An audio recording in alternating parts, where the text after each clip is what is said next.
Okay, तो आज हम लोग मैनेजमेंट ऑफ कैश का लास्ट क्वेश्चन करने वाले हैं और इलस्ट्रेशन 14.5 क्वेश्चन आपकी स्क्रीन पे है। और ये क्वेश्चन ऐसा है कि इस पूरे चैप्टर के सारे कॉन्सेप्ट को कवर करता है। इससे पहले हमने जितने क्वेश्चन किए हैं उनको भी कवर करता है और इसमें इन्वेस्टमेंट से रिलेटेड एक पॉइंट है, ये वो भी कवर करता है। बड़ा इंटरेस्टिंग क्वेश्चन है, तो इसको आज हम लोग देख लेते हैं। Prepare cash budget of April to October. तो आपको जो कैश बजट बनाना है वो अप्रैल से अक्टूबर तक का बनाना है।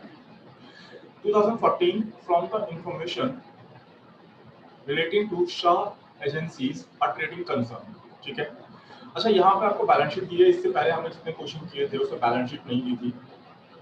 क्या क्या इससे यहाँ पे जरूरत हमने क्या क्या चीजें यहाँ से हम एक्सट्रैक्ट करने वाले हैं, इन सबको देखेंगे। देखो सबसे पहली बात है जो कैश बैलेंस है ये तो हम यहाँ से लेने ही वाले हैं, है ना। तो ये यहाँ से हम उठाएंगे, देखते हैं अभी आगे। फर्दर आगे लिखा है sales and salaries for different months are expected to be as under. तो आपको ये सेल्स की फिगर दे रखी है और ये आपको सैलरीज की फिगर दे रखी है डिफरेंट मंथ की। अप्रैल से अक्टूबर तक का आपको कैश बनाना है और उसी की डिटेल दी हुई है। अप्रैल में आपकी सेल है 30,000, मई में 52,000, जून में 50 एंड सो ऑन। सैलरी आपकी है अप्रैल में 3,000, मई में 3,500, जून में 35,000 एंड सो ऑन। नीचे the other expenses per month are, आपको कुछ और खर्चे दिए हुए हैं। Rent, depreciation, miscellaneous expenses 500 and commission 1% of sale. तो जो भी सेल है उसको कमीशन 1% का आपको पेमेंट करनी है।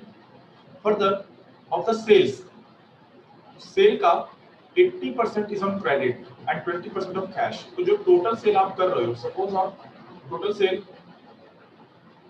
100 रुपीज की कर रहे हो, तो 100 में से आपकी 80 तो क्रेडिट में हो रही है और 20 कैश में हो रही है।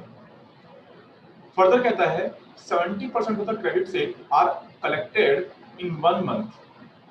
तो जो ये 80% है, यानी 80 रुपये का 70% आपको 1 महीने के बाद मिल रहा है और जो बैलेंस बचता है वो 2 महीने के बाद मिल रहा है। तो इसकी वैल्यूएशन जो है हम नीचे भी करेंगे वर्किंग नोट में। फिलहाल क्वेश्चन देखते हैं। Debtors on March 31st 2014 represent 6,000 in the respect of February sales and 20,000 in respect of March sales. ये जो लाइन कह रही है इसको हम देखेंगे। ये सिंपल सा ये कह रहा है कि जो डेटर है 31 मार्च 2014 को जो डेटर है, ये इस डेटर में से जो 6,000 के जो डेटर है वो बिलोंग करते हैं आपके फरवरी की सेल से और जो बाकी के 20,000 है वो बिलोंग करते हैं मार्च की सेल से। इसका इंपैक्ट हम अपने क्वेश्चन में आगे देखने वाले हैं। तो अभी हमें पता चल गया कि जो डेटर्स हैं फरवरी के 6,000 है और मार्च के 20,000 है, ये हमें पता चल चुका है। आगे देखते हैं। There are no debt losses, तो कोई बैड डेट वगैरह नहीं है, कोई बैड डेट लॉसेस वगैरह नहीं है। Gross profit on sales on an average is 30%। तो आपको जो ग्रॉस प्रॉफिट की जो अमाउंट बता रहा है वो 30% है on sales. Purchase equal to the next month sales are made every month. तो जो पिछले महीने आपने जो सेल करी है वो इस महीने यानी प्रीवियस मंथ की जो आपकी सेल है वो इस महीने आप उतने का मटेरियल परचेस कर रहे हो। आगे देखते हैं। They are paid during the month in which they are made. तो जिस मंथ में आप लोग परचेस करिए उसी मंथ में पेमेंट हो रही है। आगे the firm maintains a minimum cash balance of 10,000। तो मिनिमम कैश बैलेंस 10,000 का मेंटेन करता है।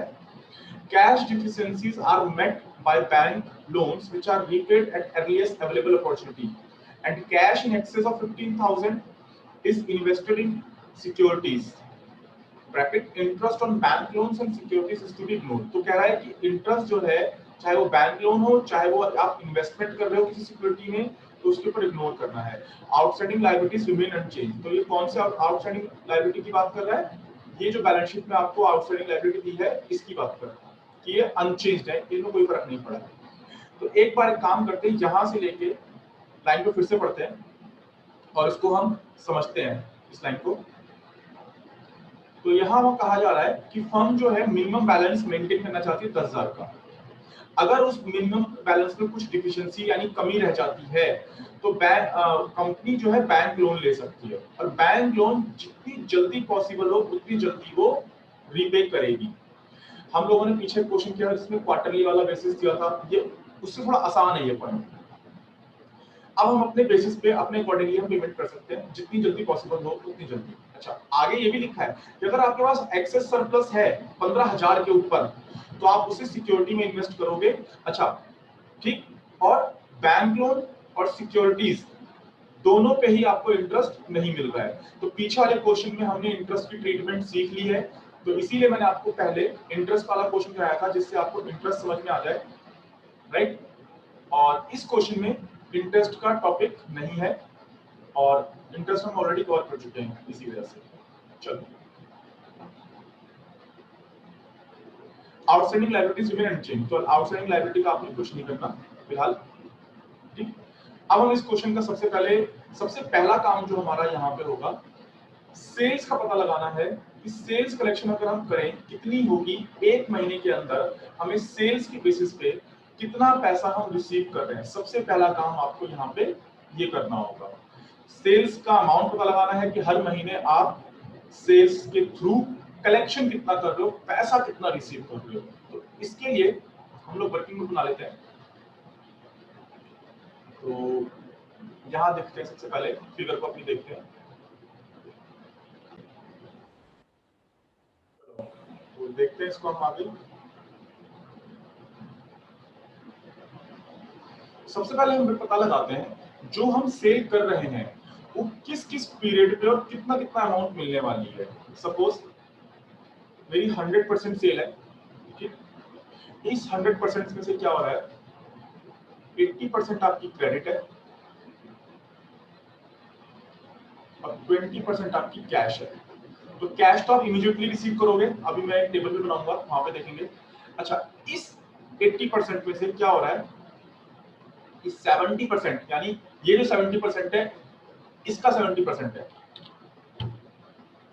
इस सेल का 70% आप 1 मंथ के बाद रिसीव कर रहे हो, ठीक।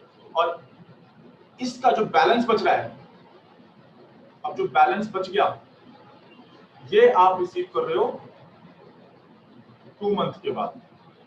तो अगर ध्यान से देखें तो हम पैसा हमारा कैश सेल अगर हम कहते हैं 20% रिसीव कर रहे हैं, और बाकी की जो सेल है उसका जो रिसीवेबल आफ्टर 1 मंथ है, आफ्टर 1 मंथ जो है वो कितनी परसेंट है। ध्यान से देखना, ये पॉइंट ध्यान से समझना। हम कह रहे हैं कि 70% ऑफ 80%। तो अगर आप 80% का 70% निकालोगे तो ये 56% आएगा। आप कैलकुलेटर पे देखो, 80% का आप इस तरह से निकालोगे, देखो 80% का मतलब क्या हो गया, 80/100, तो बेसिकली कितना हुआ 0.80। इसका 70% निकाल लो तो ये आ जाएगा 0.56, तो बेसिकली 56% हो गया, ठीक है। ये वर्किंग ध्यान रखना। अच्छा, सेम रिसीवेबल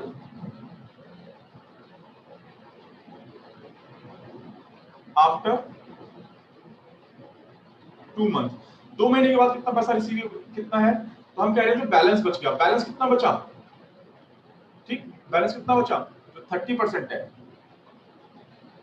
ऑफ इस 80% का। ये यहाँ पे पॉइंट है, ध्यान समझ लेना। तो यहाँ पे लाइन लिखी हुई है कि credit sale are collected in 1 month basis, sorry 70% of the credit sale are collected in 1 month basis, the balance in 2 months। तो जो बैलेंस बच गया वो 2 मंथ में, तो किसका 80% का क्रेडिट सेल है उसका 30 यानी अब देखो 70% तो यहाँ चला गया और बाकी का 30% इधर आ जाएगा। जो भी क्रेडिट सेल है उसका 70 तो 1 महीने के बाद रिसीवेबल है, तो बाकी कितना रिसीवेबल होगा, तो 80, बाकी बचा कितना 30%, ठीक। तो 30% आपका यहाँ होगा, तो 80% का 30% निकालोगे तो ये आपका आ जाएगा 24%, और टोटल अगर आप देखोगे तो ये पूरा 100% में, राइट। मैं एक बार फिर से समझा देता हूँ इस पॉइंट को।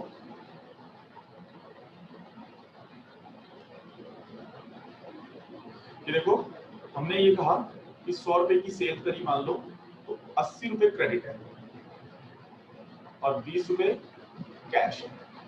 तो यहाँ तो कोई प्रॉब्लम है नहीं, यहाँ तो ठीक है। यहाँ देखते हैं, ये कह रहा है कि इसका 70%, किसका? इसका 70%। तो 80 का 70% कितना आ गया आपका?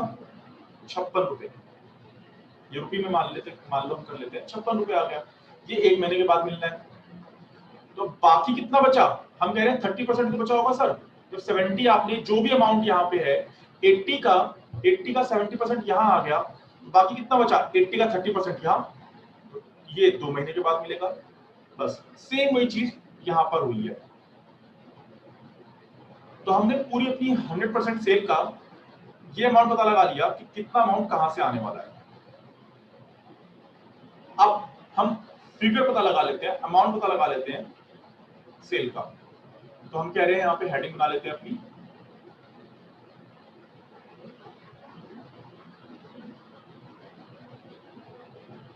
कलेक्शन फ्रॉम सेल्स, कि हर महीने हम सेल्स से कलेक्शन कितना कर रहे हैं। तो मंथ लिख लेते हैं, हमारे जितने भी मंथ है अप्रैल टू अक्टूबर, तो अप्रैल, मई, जून, जुलाई, अगस्त, सितंबर, अक्टूबर।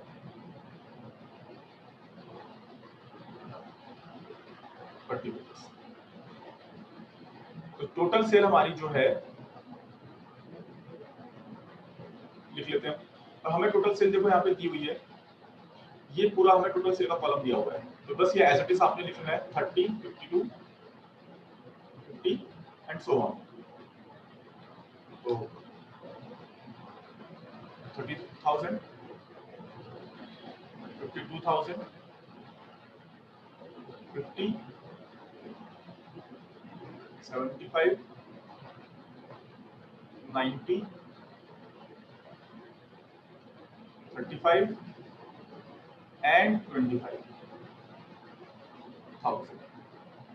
चलो ओके।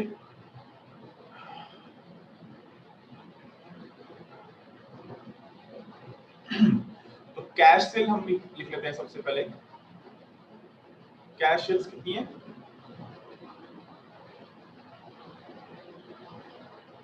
20%।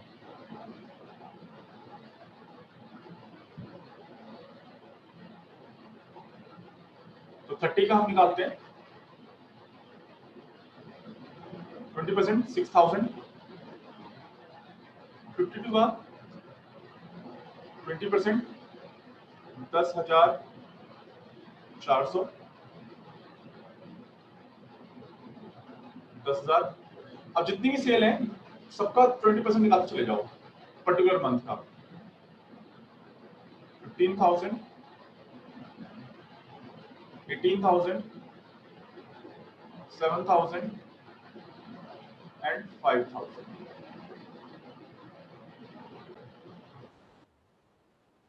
अब यहाँ पे हम क्या करेंगे, हम देख रहे हैं 56% ऑफ प्रीवियस मंथ। अब तो अप्रैल के लिए प्रीवियस मंथ क्या होगा? मार्च। तो हमें यहाँ पे देखना है, हम यहाँ पे ये देख लेते हैं कि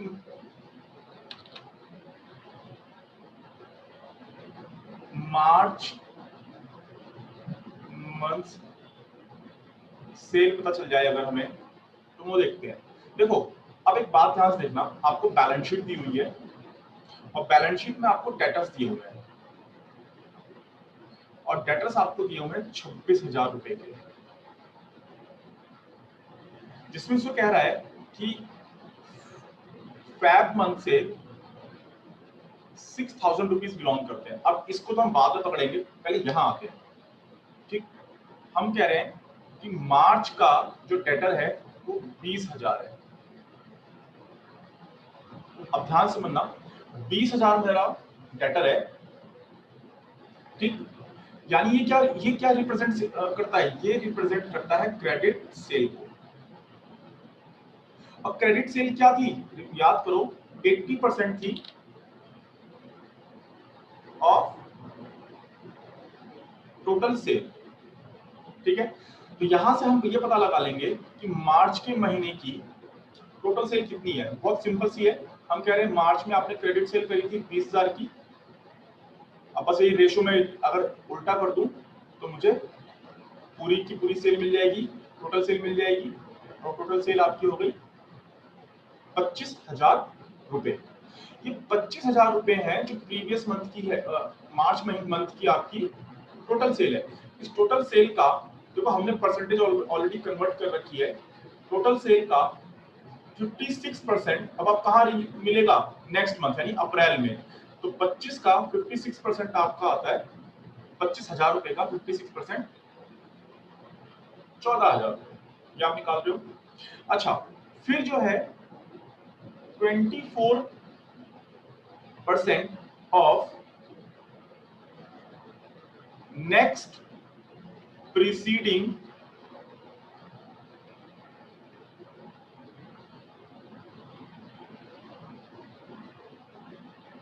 मंथ।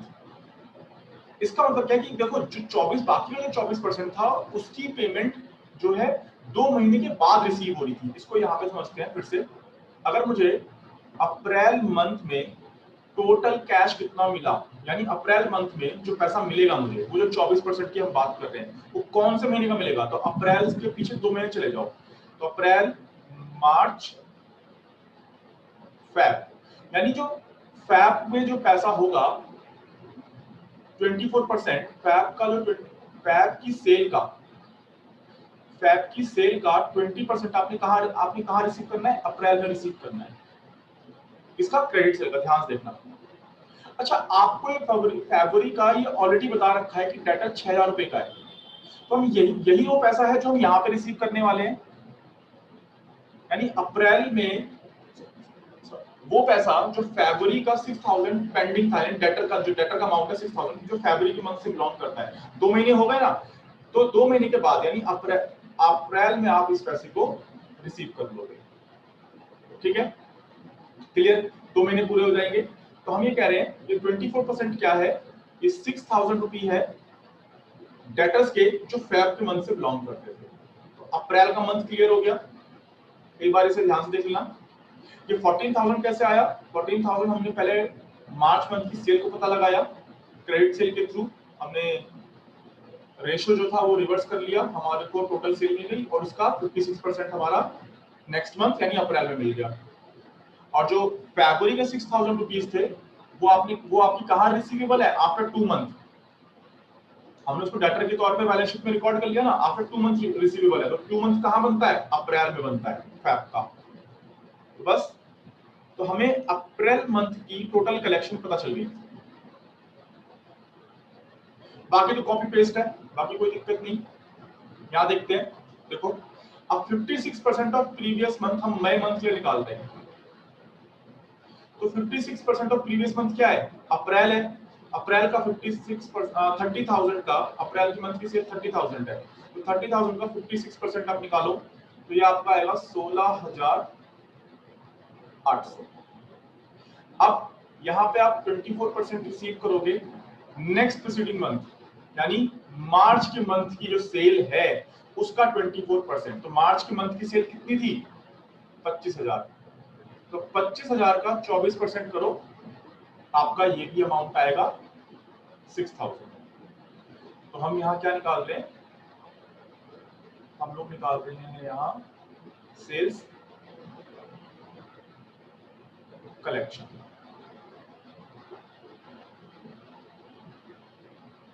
तो हम लोग इसका टोटल कर लेते हैं। ये टोटल है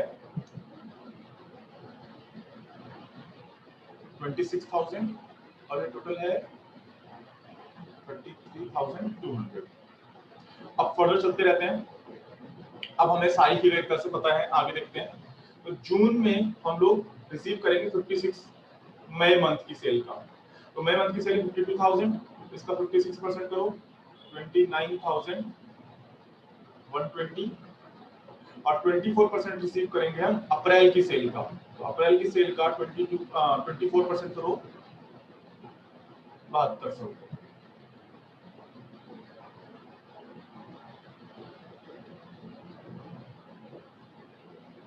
ये कितना आएगा 46,320 एंड सो ऑन।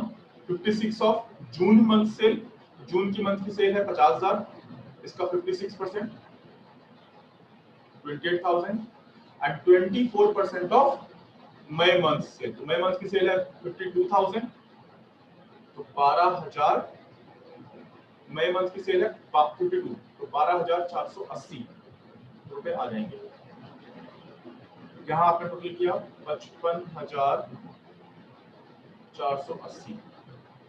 अगस्त में आपको मिलेगा 56% ऑफ जुलाई, तो जुलाई की सेल है 75,000, इसका 56 42,000 यहाँ आ गया, और जून मंथ की सेल यानी 50,000 का 24% आप यहाँ रिसीव करोगे 12,000, यह आ जाएगा 72,000। आगे देखते हैं।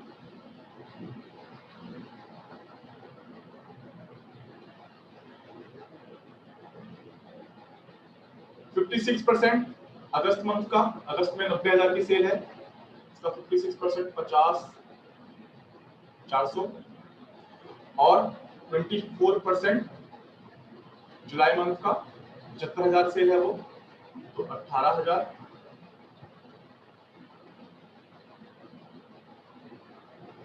ये आपका आ गया 75,400।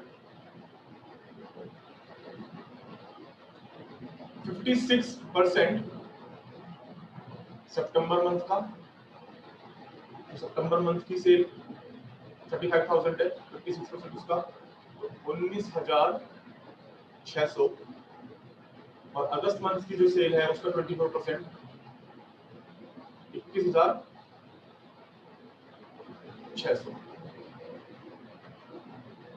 ये टोटल आपका आ गया 46,200। तो हमें टोटल सेल कलेक्शन पता चल गया कि हमने कितना किया है। ठीक, अब हम लोग अपना फॉर्मेट बनाते हैं और कैश बजट को शुरू करते हैं। ये मेन काम था, इसको हम शुरू करते हैं। ओके, तो हम लोगों ने फॉर्मेट बना लिया है। अब हम लोग इस क्वेश्चन को पूरा करते हैं। सबसे पहले हम लोग यहाँ पे ओपनिंग बैलेंस को ले लेंगे।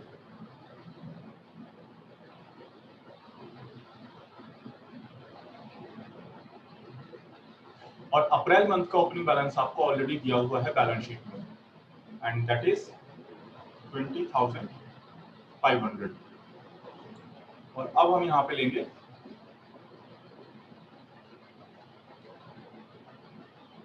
कैश इनफ्लो को पता लगाएंगे। और कैश इनफ्लो में सबसे पहला आपके पास है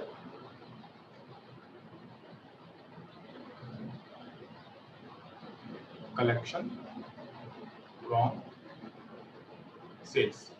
ये जो वर्किंग हमने ऊपर कर रखी है, वर्किंग नोट से ही अब बस फिगर हमें यहाँ पे कॉपी पेस्ट करनी है मंथली। अप्रैल के महीने में 26,000 33,200 46,320 55,480 72,000 75,400 एंड 46,200। ये फिगर हम ऊपर देख सकते हैं, हमने ऊपर सॉल्व करी हुई है। ये वही फिगर है, सेल्स कलेक्शन हमने पूरा उठाया है, ऑलरेडी सॉल्व कर लिया था। चलो, तो कैश इनफ्लो सिर्फ हमारी सेल्स थी, तो हमारा एक टोटल आ गया। तो इसको हम लिख सकते हैं, इसी को हम लिख लेते हैं टोटल इनफ्लो।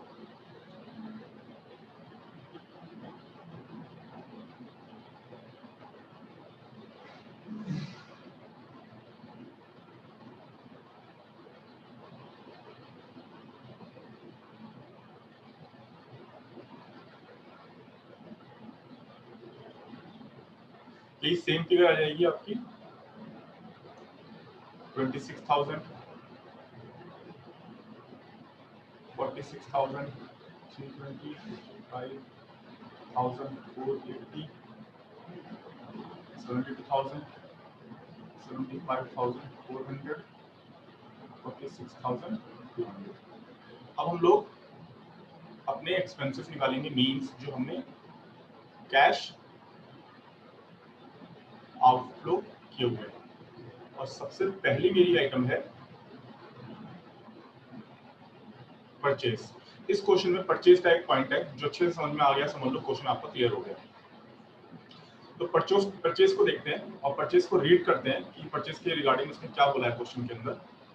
देखो परचेज के रिगार्डिंग उसने बोला है, पहले इसमें से सारी जो हमने बात की बता देता हूं। देखो परचेज के रिगार्डिंग उसने बोला है purchase equal to next month sale, यानी आपकी जो भी परचेज है वो नेक्स्ट मंथ, यानी अगर अप्रैल के हम की परचेज की बात करते हैं तो अप्रैल का नेक्स्ट मंथ क्या आता है, मई। तो मई में जो सेल होने वाली है वो अप्रैल की परचेज के बराबर है। ठीक, sales are made every month and they are paid during the month in which they are made. तो जिस महीने आपने परचेज करी है उसी महीने उसकी पेमेंट हो रही है। ओके, तो ये बात हमने क्लियर कर ली।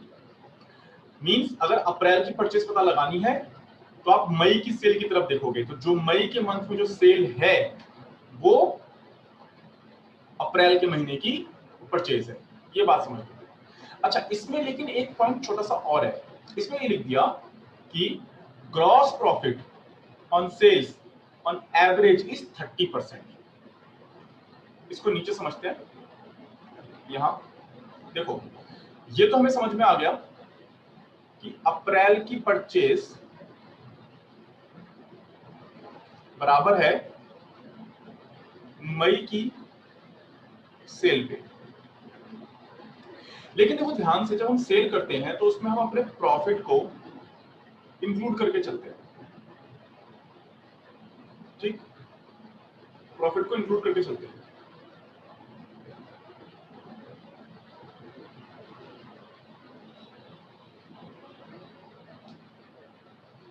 ठीक, प्रॉफिट को इंक्लूड करके चलते हैं। तो हम ये कह रहे हैं अगर सेल है तो क्योंकि हमें कॉस्ट में मामला लेना है और प्रॉफिट परसेंटेज हमें यहां हमें बोल रखा है क्वेश्चन के अंदर कि 30% का ग्रॉस प्रॉफिट है।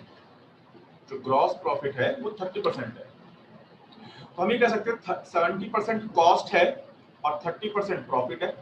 जो टोटल सेल आपने जो भी करी है इसमें 70% तो कॉस्ट हो गया और 30% प्रॉफिट हो गया, है ना। ये जब ग्रॉस प्रॉफिट 30% है तो हम ये लेंगे जो सेल की यानी जो कॉस्ट वैल्यू है ना उसको हम परचेज के बराबर लेंगे। तो इसमें हम यहाँ पे लिख सकते हैं कि पॉइंट लिख सकते हैं, नोट जिसे हम कहते हैं नोट लिख सकते हैं।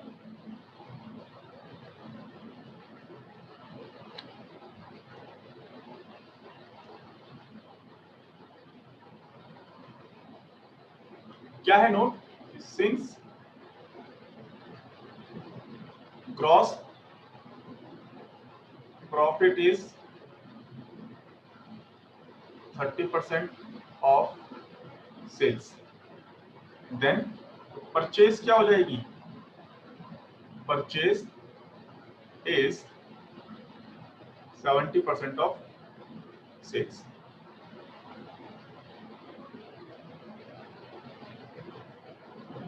बस इतना ही बहुत है, आगे चलते हैं, हमारी परचेज निकलती चली जाएंगी। अब आपको दोबारा से अपने क्वेश्चन पे आना है और सेल्स फिगर को देखना है। आ जाओ। तो हम कह रहे हैं अगर मुझे अप्रैल मंथ की परचेज को पता लगाना है तो मई मंथ की सेल को देखना है, लेकिन पूरा का पूरा नहीं लेना। 70% कॉस्ट है क्योंकि परचेज की, तो 70% लेंगे। तो कैलकुलेटर जो हम निकालें कितना आता है, 52,000 का आप 70% अगर करते हो तो ये आपका आता है 36,400। और अगर आप अपने आंसर में देखो तो 36,400 आपकी परचेज है अप्रैल मंथ की। तो बस ये समझ में आ गया। बाकी का काम तो कॉपी पेस्ट किया, आपको हर नेक्स्ट मंथ की सेल लेनी है, उसका 70% निकालना है। चलो तो 36,400 ये आ गया। और फिर जब आप मई महीने में आओगे तो जून की सेल देखोगे। जून में जो आपने सेल करी है 50,000 की करी है, तो 50,000 का 70%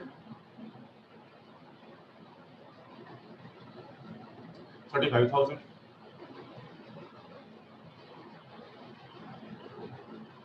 जून में आओगे तो जुलाई की सेल देखोगे, और जुलाई की सेल कितनी है?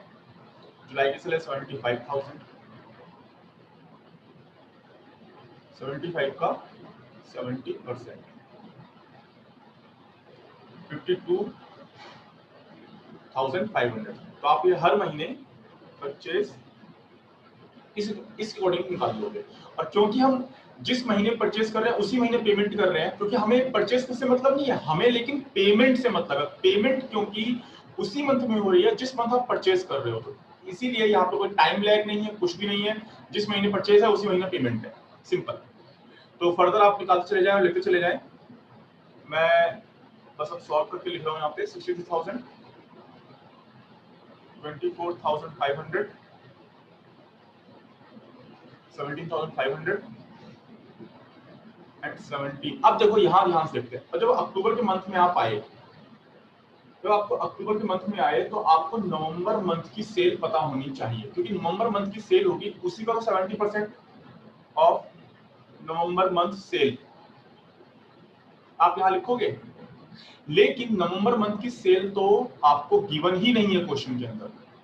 तो हम ये एज्यूम कर लेंगे, हम ये एज्यूम कर लेंगे कि जो सेल, ठीक, जो परचेज आपने अक्टूबर मंथ की करी है के लिए करी है, वही सॉरी जो परचेज आपने सितंबर मंथ के लिए करी है, और सेम उसी को ले लेंगे हम।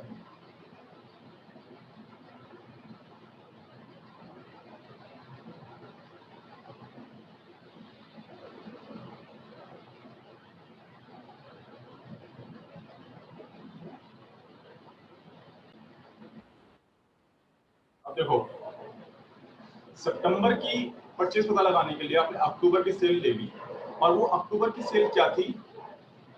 25,000 रुपए थी। आपने इसका 70% निकाला, 17,500 आ गया। लेकिन हम ये कह रहे हैं कि अक्टूबर की सेल आपको पता है 25,000, लेकिन नवंबर की सेल आपको नहीं पता। नवंबर की सेल पता होगी तभी तो आप यहाँ पे अक्टूबर की परचेज को पता लगा पाओगे। ये बात हमें नहीं पता, ठीक। तो हम यहाँ पे एज्यूम कर लेंगे कि जो अक्टूबर की सेल है जो 25,000 की, वही सेल मेरी नवंबर के मंथ में भी है। तो यहाँ पे हम एक और नोट लगा लेते हैं कि as November month sale is not given, we will assume sale of November month same as October sale, और वो कितनी थी? 25,000। तो हमने जब एज्यूम कर लिया कि 25,000 है नवंबर की सेल, ये फिगर भी कितनी आ जाएगी? 17,500। तो हमने यहाँ पे जो है परचेज की पूरी फिगर ले ली, मिल गई आपको। ये पॉइंट यहाँ पे समझने वाला था, ठीक, इसको अच्छे से ध्यान रखना। अब बाकी आपके पास जितने भी खर्चे हैं आप वो खर्चे लिख लेंगे, आपको खर्चों का फिगर ऑलरेडी दिया हुआ है। सबसे पहले आपको सैलरीज दे रखी है, सैलरी आप एज इट इज लिख लो। यहाँ देखो सैलरीज आपके पास पूरी की पूरी टेबल दी हुई है, बस ये सैलरी आपको ऐसे ही कॉपी पेस्ट मारनी है। 3,000, 35,100, 35,000, 4, 14,000, 3,000 एंड 3,000। तो चलो ये फिगर यहाँ पे लिख लेते हैं। सबसे पहले है आपके पास सैलरीज 3,000, 3,500, 35,000, 4,000, 14,000, 33,000 एंड 3,000। बाकी के खर्चे आपको दे रखे हैं। रेंट आपको दिया हुआ है, रेंट आपके पास है कि 1,000 पर मंथ। रेंट है आपका 1,000 पर मंथ।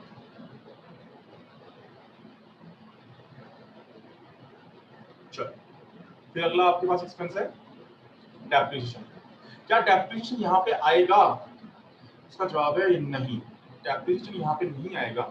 तो इसलिए नहीं आएगा, देखो हम लोग क्या पता लगा रहे हैं, हम लोग पता लगा रहे हैं कैश बजट कि मेरा आने वाले फ्यूचर मंथ्स में कितने कैश की रिक्वायरमेंट है, कितने कैश की जरूरत पड़ेगी, कितना हमारा कहाँ से हम कलेक्शन करेंगे, कहाँ हम पे करेंगे। डेप्रिसिएशन आपकी कभी भी कैश में एक्सपेंसेस नहीं होती है, तो असेट के ऊपर चार्ज है। फाइनेंस कॉस्ट आप बोल लेते हैं एक तरह से, ये असेट के ऊपर चार्ज है और ये कहीं से भी आप इसको कैश मोड में पे थोड़ा ना करते हैं, इसीलिए डेप्रिसिएशन यहाँ पे नहीं आएगा। अच्छा, अगला आपका क्या है? कमीशन। कमीशन जो है आपका 1% है सेल्स पे। तो आपने सेल्स फिगर ऑलरेडी निकाली हुई है, देखो ये आपका सेल्स फिगर है हर मंथ की। 1% निकाल चले जाओ। तो अप्रैल महीने की 300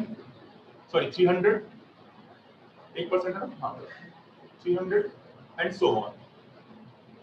520, 50,000 सेल है तो उसका 1% 500, 75,000 का 750, 90,000 का 900 और इसका 350 और 25,000 का 250। और फिर आपको मिसलेनियस एक्सपेंसेस दिए हुए हैं 500 पर मंथ। चलो ये भी लिख लेते हैं,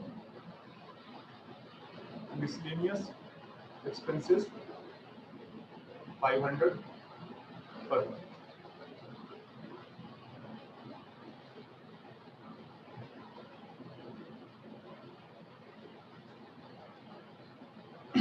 और यहां हम कर लेते हैं टोटल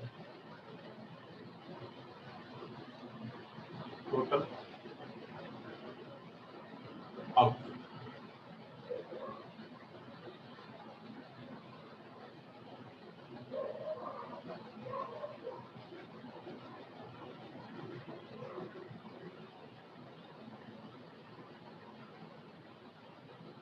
ये टोटल आपका आएगा 41,200, 40,520, 59,500, 69,250, 40,000,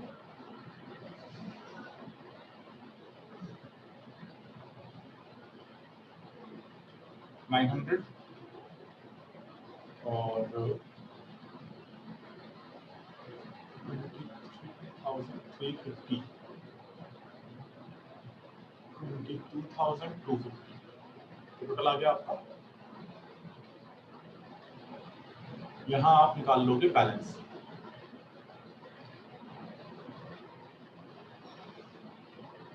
तो सबसे पहले हम लोग शुरू करेंगे अप्रैल के मंथ से। तो अप्रैल में 26,000 है और 41,000 आपका टोटल एक्सपेंसेस है, राइट।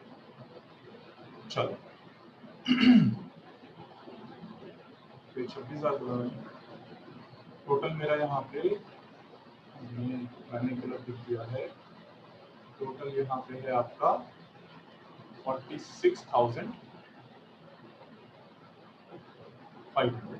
तो 46,000 में से 41,200 अगर आप माइनस करें तो आपका जो बैलेंस बचता है वो बचता है 5,000 300। ओके ओके, तो बैलेंस हमारा कितना आ गया 5300, लेकिन हमें क्लोजिंग बैलेंस कितना चाहिए?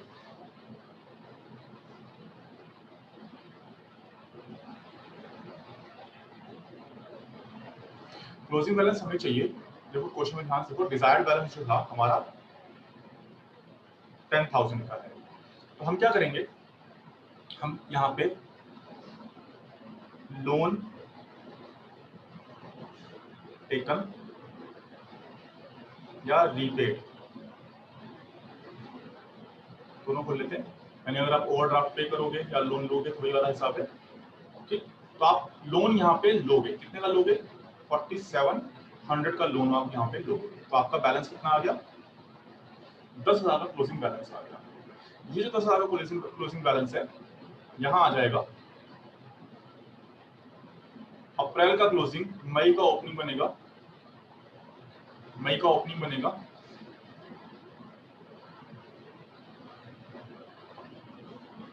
जो कि 10,000 है। टोटल करते हैं, तो ये टोटल जो है मैंने गलत लिख दिया है, सबको मिटाना होगा।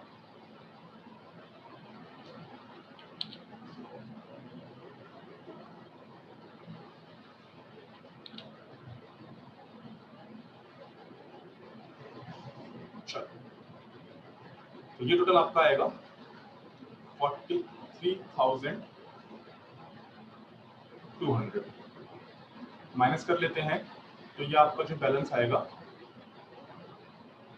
26,800 आएगा। अगेन डिजायर्ड बैलेंस कितना है आपके लिए? 10,000। अब आप कितने का लोन लोगे यहाँ पे? भाई जो बैलेंस है कम रह गया उतने का लोन लोगे आप।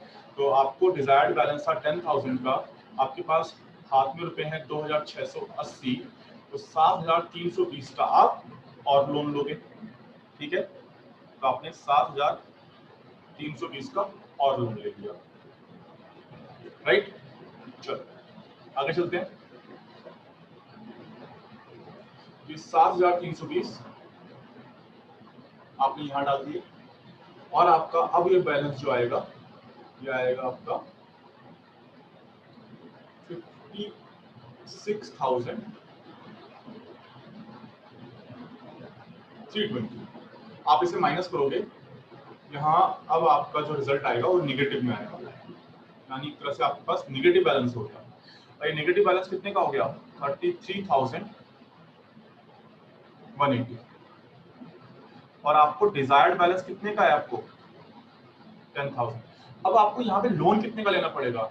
यहाँ आपको लोन लेना पड़ेगा 43,180। सिंपल, देखो भाई 33,180 का तो आपको निगेटिव में बैलेंस है, तो पहले उसको जीरो पे लाने के लिए 33,180 लेने पड़ेंगे, और 10,000 प्लस में, यानी आपको जो क्लोजिंग बैलेंस रखना है वो 10,000 प्लस में रखना है, तो 10,000 और, तो टोटल आपका बैलेंस हो गया 43,180।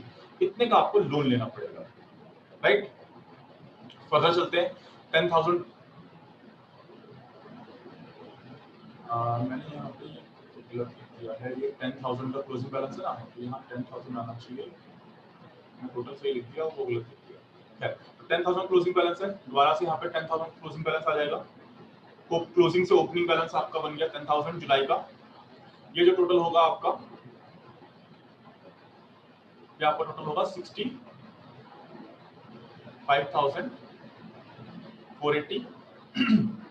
यहाँ आओ, जब आप ये माइनस करोगे तो आपकी जो फिगर आएगी ये आएगी माइनस में 3,070।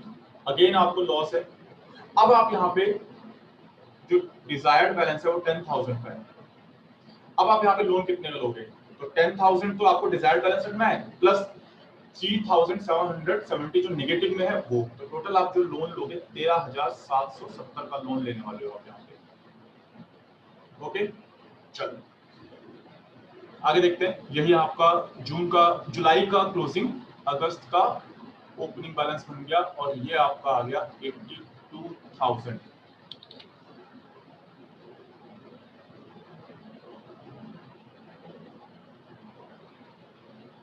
और यहाँ आप जो सॉल्व करोगे 82 में से 40,900 माइनस करोगे तो आपका आएगा ये 41,100। चलो पॉजिटिव में आ गया आपका मामला, पॉजिटिव में आपका मामला आ गया। और आपको क्योंकि डिजायर्ड बैलेंस तो सिर्फ 10,000 का रखना है, तो आपके पास जो सरप्लस अमाउंट है, अगर हम यहाँ देखें कौन से मंथ में हम लोग अगस्त में हैं, ठीक, अगस्त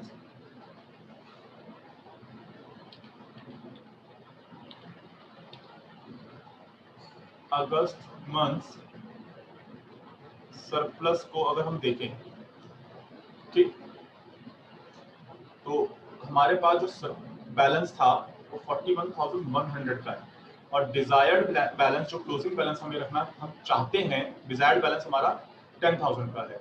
तो टोटल जो सरप्लस है वो 31,100 का है। अब इसमें से हम कितना लोन पे कर सकते हैं, तो डिफरेंट जिस मंथ में हमने लोन लिया था वो देख लेंगे। सबसे पहले हमने लोन लिया था अप्रैल के मंथ में, ये पूरा पे हो जाएगा, क्योंकि यहाँ पे ये कहा जा रहा है एज अर्ली एज पॉसिबल आप अपना लोन चुका दो, पे कर दो। तो जितना आपका टोटल, ये जितना हम एग्जॉस्ट कर सकते हैं, क्योंकि सरप्लस हमारा ये आ गया, इसको हम जितना एग्जॉस्ट पूरा का पूरा यूटिलाइज कर सकते हैं इन रीपेमेंट ऑफ लोन, वो हम पूरा कर लेंगे। और 7,320 जो हमने, ये अप्रैल का है, ये मई के महीने का है। अच्छा, यहाँ अब आपके पास देखो बैलेंस कितना बचता है। हम कहते हैं कि 31,100 का आपके पास सरप्लस है, जिसमें से 4,700 अप्रैल के महीने का पेमेंट हो जाएगा, 7,320 पे हो गया आपका मई के महीने का। अब आपके पास जो बैलेंस बचा वो आप किस महीने में ले लोगे, 19,000। आपके पास जो बैलेंस बचा है 19,080, आपने कौन से महीने में ले लिया, जून। अच्छा, जून में जो आपके पास लोन है, जून महीने का जो आपका लोन है वो ध्यान से देखो 43,180 का है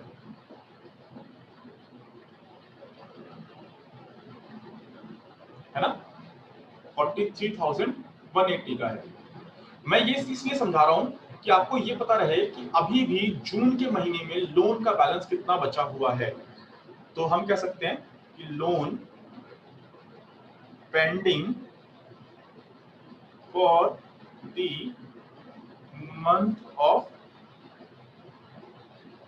जून। तो टोटल लोन था वो कितने का था, टोटल लोन था आपका 43,180 का, और जिसमें से आपने 19,080 रुपए पे कर दिए। तो अभी लोन कितने का बचा हुआ है,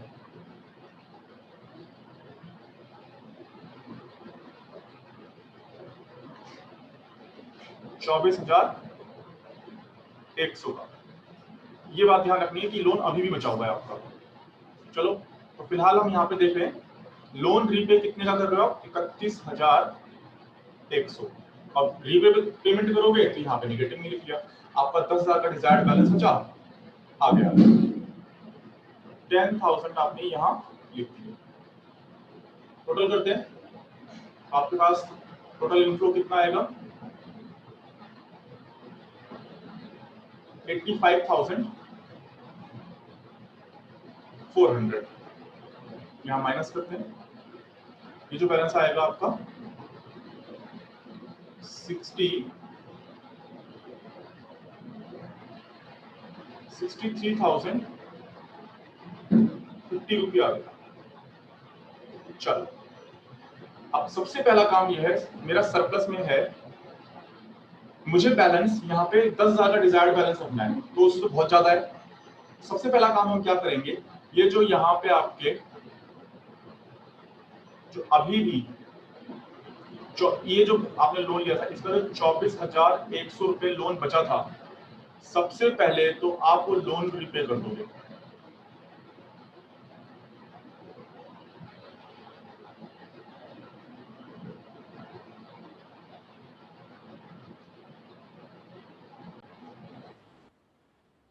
ठीक है, तो वो पे कर दोगे आप। और साथ में देखो ये लोन भी तो है, आपने जो ये लोन लिया था कौन से मंथ में लिया था आपने ये लोन? आपने जो लोन लिया था ये जुलाई मंथ का भी तो लोन बाकी है, इसको भी आप नहीं पे कर दोगे।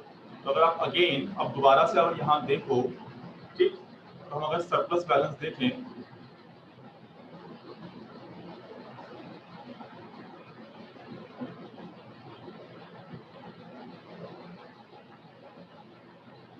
Surplus balance of September month, ठीक, तो 63,050 ये आपके पास है। 10,000 का डिजायर्ड बैलेंस है, 10,000 का डिजायर्ड बैलेंस है, तो आपके पास अभी कितना अमाउंट बचा? 53,050 रुपये बचा। और अगर हम टोटल लोन की बात करें जो रिमेनिंग है ना, तो जून मंथ का जो है वो आपके पास 24,100 का अभी भी पेंडिंग है, प्लस जुलाई मंथ में आपने 13,770 का लिया था। तो टोटल अगर आप करोगे तो ये 37,870 रुपए का लोन बनता है। और जबकि आपके पास सरप्लस कितना है? 53,050। मीन्स आप पूरे के पूरे 53,050 में से 37,870 पे कर सकते हो। तो चलो पहले हम लोन रीपे कर देते हैं। लोन कितना रीपे करोगे? 37,870 रुपये आपने रीपे कर दिया। अभी इसके बाद अमाउंट कितना बचेगा आपके पास? तो देखो 53,050 में से आपने पे कर दिया, कितना? 37,870।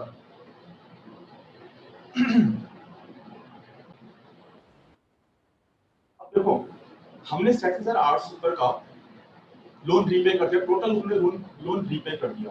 हमने अपना डिजायर्ड बैलेंस 10,000 का ऑलरेडी माइनस कर रखा है। इसके बाद भी मेरे पास जो बैलेंस बचेगा, देखो वो कितना बचेगा? वो मेरे पास बचेगा 15,180 रुपए, ठीक। तो हमने ये, इसको हम लिख सकते हैं कि ये नेट सरप्लस आपके पास बच गया 15,180 डिजायर्ड कैश बैलेंस को रखने के बाद। जो क्वेश्चन में साफ लिखा है कि any excess above 15,000 is invested in security, question में साफ लिखा है। तो आपके पास भी पूरे के पूरे 15,000 रुपए, देखो 180 क्योंकि राउंड फिगर में हम लोग इन्वेस्टमेंट करेंगे तो 180 को हम नहीं लेंगे, तो हम कह रहे हैं कि 15,000 पूरा का पूरा आप आराम से यहाँ पे इन्वेस्ट कर सकते हो, even after maintaining your desired balance, ठीक, ओके। नहीं, यहाँ पे देखो क्वेश्चन में क्या कहा है, एक सेकंड इसको दोबारा पढ़ते हैं। क्वेश्चन में कहा है कि cash in excess of 15,000 is invested in securities, okay, ठीक है। यहाँ पे देखो उन्होंने कहा है कि अगर 15,000 से ऊपर आपके पास कैश बचता है उसके ऊपर तो आप वो इन्वेस्ट कर सकते हो, है ना। तो हमने 10,000 का बैलेंस यहाँ पे लिया था, तो इसको हम काम करते हैं, 5,000 रुपए और हटा देते हैं। 15,000 का डिजायर्ड बैलेंस करना है, 10 का हमने ऑलरेडी बना रखा है, 5 का अगर और हटा दें तो आपके पास एक्सेस पैसा जो बचता है वो 10,180 रुपए बचते हैं। ये आप इस पैसे को इन्वेस्टमेंट में लगा सकते हो, ये पैसा आप इन्वेस्ट कर सकते हो। तो हम इसको अगर फर्दर लिखें यहाँ पे, नॉर्मली अगर हम लिख लें, इसको अगर मैं सारी चीजें हटा दूं, क्योंकि मेरे पास यहाँ पे पैसा 15,000 से ऊपर बच रहा है तो मैं 15,000 के बाद ही मैं इन्वेस्टमेंट करूंगा। मैं यहाँ पे कहता हूँ कि 15,000 का डिजायर्ड बैलेंस में हम लोग बना लेते हैं इसको। ये जो अमाउंट मेरे पास बचेगा, ये मेरे पास बचेगा 48,050, और ये जो आपका बैलेंस बचेगा ये 10,180 बैलेंस बचेगा। नेट सरप्लस जो आपका बचेगा 10,180 बचेगा, ठीक। 15,000 का हमने बैलेंस बनाया, वो बनाया अपना डिजायर्ड बैलेंस।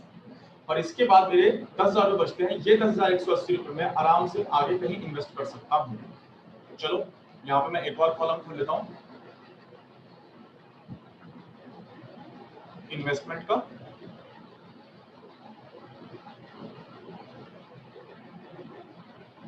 और इन्वेस्टमेंट हम लोग यहाँ पे कितनी कर रहे हैं, 10,180 की। और डिजायर्ड बैलेंस आपका कितना होगा, 15,000। ये इसलिए 15,000 का हमने बैलेंस लिया क्योंकि 15,000 के ऊपर ही अगर कोई अमाउंट है तो आप इन्वेस्टमेंट करोगे, इसलिए हमने 15,000 का बैलेंस किया। उसके ऊपर 10,180 बचा हुआ आपने पूरा पूरा इन्वेस्ट कर दिया उठा के। ठीक है, यहाँ पे राउंड फिगर करने की जरूरत नहीं है, जितना भी अमाउंट था सब उठा के इन्वेस्ट कर दिया। तो अब आपका यहाँ बैलेंस जो आ जाएगा ओपनिंग बैलेंस 15,000। आगे अभी से टोटल करोगे, टोटल करने के बाद आपका ये आ जाएगा 61,200। और इसे जो आप सॉल्व करोगे तो आपका सरप्लस आएगा 38,000। अब ना ही यहाँ पे आपके पास कोई लोन पे करने के लिए है। और अगेन आप यहाँ पे क्या करोगे, अपना डिजायर्ड बैलेंस, क्योंकि आपका 10,000 से ज्यादा का बैलेंस है तो आप क्या करोगे, 15,000 का डिजायर्ड बैलेंस रखोगे और जो भी नेट अमाउंट आपका बचता है सारा सारा उठा के इन्वेस्ट कर दोगे। तो नेट अमाउंट आपका जो बचेगा वो कितने का बचेगा, 15 यानी 23,950 रुपए आपने उठा के इन्वेस्ट कर दिया। ठीक, ये आपका पूरा क्वेश्चन था। बड़ा इंटरेस्टिंग क्वेश्चन था, उसको ध्यान से एक बार देखना। कुछ भी समझ में ना आएगा तो आप मुझसे नेक्स्ट क्लास में आराम से पूछ सकते हैं।